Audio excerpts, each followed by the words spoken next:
Hello, everyone.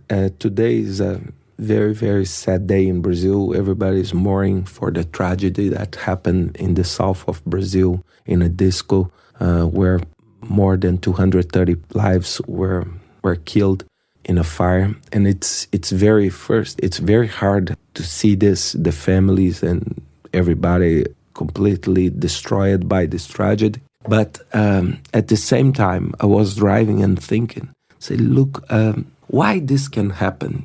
We are in 2013, and why such a basic set of mistakes, and how we as project managers can learn from what happened in the disco in Santa Maria. First, now all the news are covering what happened. There were only one emergency exit. The security people were not trained for this kind of event. So, and then we see a lot of very basic things that if we plan in order to prevent, this tragedy won't happen. So if we look back the construction, only one exit.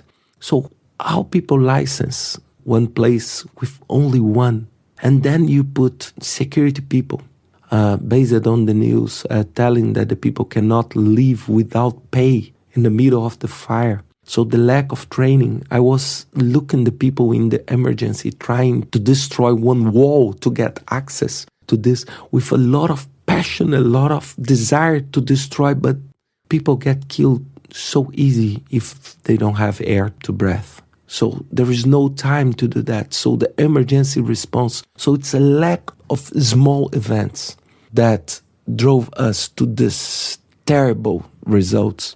And if we see the project of the event of that day, that project that started something like midnight up to 5 a.m., how the people evaluate the risks of using devices that produce a fire inside of a completely closed environment. This is almost unbelievable. How people do not think about that. The group, the band, could use any other device to raise attention and to do something fancy.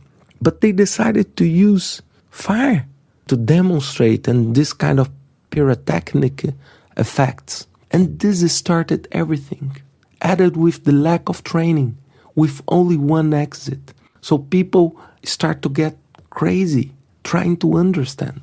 So us as project manager, we are building, like in my life, we are building roads in the most remote places. We need to think that the bridges can fall. We need to think that the buildings can collapse. We need to understand this. We need to understand that we need to prevent.